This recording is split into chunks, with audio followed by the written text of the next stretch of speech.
ટેકાના ભાવે મગફળીની ખરીદી તો થઈ રહી છે, પણ હાપા માર્કેટ યાર્ડમાં ખરીદીને લઈને થયો છે વિવાદ। પહેલા કમોસમી વરસાદે ખેડૂતોને પરેશાન કર્યા અને હવે મગફળીનો પાક ખેડૂતો માટે મુશ્કેલી વધારી રહ્યો છે। જામનગરના હાપા માર્કેટ યાર્ડમાં ટેકાના ભાવે મગફળી ખરીદવાની પ્રક્રિયામાં વિવાદ વકર્યો। કલાકો સુધી લાઇનમાં ઊભા રહ્યા બાદ બે ખેડૂતોની મગફળી રિજેક્ટ થતા ખેડૂતોમાં રોષ ભભૂક્યો। એક જ મગફળીનો પાક અન્ય સેન્ટર પર પાસ અને હાપા માર્કેટ યાર્ડમાં ફેલ થતા અનેક સવાલો ઉઠ્યા છે।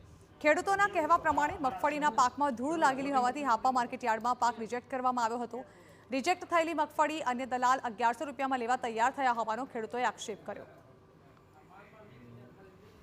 કાલે સવારે 5 વાગે મારો ટેકામાં વારો આવેલો તો મારો સેમ્પલ લીધું। સેમ્પલમાં મારો સેમ્પલ એક વખત પાસ થયું, પછી બારદાન લખાવીને ઓકે થઈ ગયું। પછી બીજી વખત એને શંકા ગઈ એટલે એને સેમ્પલ પાછું રિસર્વે કરીને ને કેન્સલ કરાવ્યું। કેન્સલ એ માટે કરાવ્યું કે શોર્ટ ધૂળના કારણે કેન્સલ કરાવ્યું। મારી મગફળી આજ બે સેન્ટર ઉપર ગયેલી છે, હાપા યાર્ડ ખાતે અને ઠેબા બાયપાસ ખાતે બે સેન્ટર ઉપર।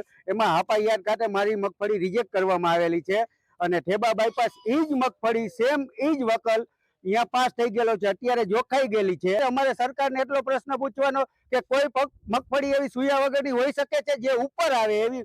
શું આ મગફળી કારખાનામાં બને છે, ખેડૂતના ખેતરે બને છે?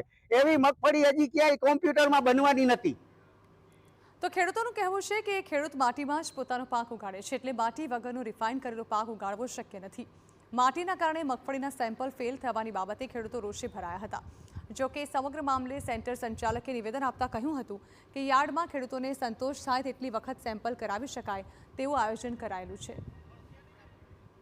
મગફળી ખરીદી ચાલુ થઈ ગઈ છે। આજની તારીખે 80 ખેડૂતોને બોલાવેલા છે, જેમાંથી આજે 2 ખેડૂતની મગફળી રિજેક્શન થઈ છે, જેના ક્રાઇટેરિયા મુજબ ઉતારો ન આવતો હોય અથવા થોડીક ધૂળનો પ્રોબ્લેમ આવતો હોય એના હિસાબે રિજેક્ટ થઈ। છતાંય ખેડૂતને સંતોષ ન થાય તો બીજી વખત ત્રીજી વખત સેમ્પલ કરાવી અને એને સંતોષ થાય એવું અમે આયોજન કરેલું છે।